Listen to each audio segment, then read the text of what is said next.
વડોદરા શહેરમાં સ્વચ્છતા અભિયાન હેઠળ લાખો કરોડોનો ખર્ચ કરવામાં આવે છે, ત્યારે બીજી બાજુ કોર્પોરેશનના અધિકારીઓ અને કર્મચારીઓ દ્વારા રોડ રસ્તા ઉપર કચરો નાખવામાં આવે છે। ત્યારે સામાજિક કાર્યકર કમલેશ પરમાર દ્વારા વધુમાં જણાવ્યું હતું કે વોર્ડ નંબર 7ના સુનિલ સાહેબ અને રોશનીબહેન દ્વારા સૂચન આપી કચરો નાખવામાં આવે છે, ત્યારબાદ ફરીથી આ કચરાનો ડમ્પર દ્વારા ઉપાડવાની કામગીરી કરવામાં આવે છે। ત્યારે નાગરિકોના ટેક્સ વેરાના રૂપિયાનો વેડફાટ થતો જોવા મળે છે અને કોન્ટ્રાક્ટરોને ફાયદો કરાવવાનું મસમોટું ષડયંત્ર જોવા મળ્યું હતું। ત્યારે આવા અધિકારીઓને તાત્કાલિક ધોરણે સસ્પેન્ડ કરવામાં આવે, કારણ કે નાગરિકો દ્વારા રોડ રસ્તા ઉપર લારી ગલ્લા બાજુમાં થોડી ગંદકી કરી ત્યારે પાવતી આપીને દંડ વસૂલ કરવામાં આવે છે। ત્યારે આવા અધિકારીઓ અને કર્મચારીઓ પર શિક્ષાત્મક કાર્યવાહી કરવામાં આવે તેવી માંગ કરવામાં આવી હતી। જો અધિકારીઓ પર કાર્યવાહી નહીં કરવામાં આવે તો ઉચ્ચ કક્ષાએ રજૂઆત કરી તંત્રનો વિરોધ કરવાની ચીમકી આપી હતી।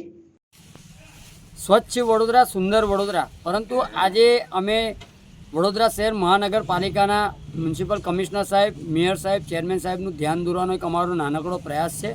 વોર્ડ નંબર 7માં આવેલ જે બહુચરાજી સ્મશાન પાસે આજે તમે જોશો કે લોકો કચરો ફેંકી જાય છે, પરંતુ જે કચરો ઉપાડવામાં પણ આવે છે ત્યારે ખાસ કરીને વડોદરા મહાનગરપાલિકાના વોર્ડ નંબર 7ના અધિકારીઓ અને કર્મચારીઓના સૂચનથી કેટલાક કોન્ટ્રાક્ટરના જે પણ જવાબદાર વ્યક્તિઓ છે તે ટ્રેક્ટરથી સાથે સાથે ડમ્પરથી અહીંયા આગળ કચરો ઠાલવી રહ્યા છે અને ત્યારબાદ ફરીથી અધિકારીઓના સૂચન બાદ આ જગ્યા ઉપરથી કચરો ડમ્પર દ્વારા જે તે લેન્ડફિલ સાઇટ પર લઈ જવામાં આવે છે। એટલે કહેવાનો મતલબ કે વડોદરા શહેરના નાગરિકોના વેરાના ટેક્સના વેરાના રૂપિયા આ ખોટી દિશામાં વપરાતા હોય તેમ લાગી રહ્યું છે। એટલે વડોદરા શહેર આજે સુરત, અમદાવાદ, રાજકોટ અને તમામ શહેરોથી આજે વડોદરાના સ્વચ્છતા પાછળના ક્રમાંકે આવી રહ્યું છે। એનું મુખ્ય કારણ એક જ છે કે આવા અધિકારીઓ કંઈક ને કંઈક કોન્ટ્રાક્ટરોને ફાયદો કરવા માટે આ એક મસ્ત મોટું ષડયંત્ર કરી રહ્યા છે। ત્યારે હું આપણા ન્યૂઝના માધ્યમથી અપીલ કરું છું કે આવા વોર્ડ નંબર 7ના જે પણ અધિકારીઓ છે તેઓને તાત્કાલિક ધોરણે સસ્પેન્ડ કરવા જોઈએ અને તેઓની સામે શિક્ષાત્મક પગલાં લેવા જોઈએ, કારણ કે વડોદરા શહેરના એક સામાન્ય વ્યક્તિ જો કચરાની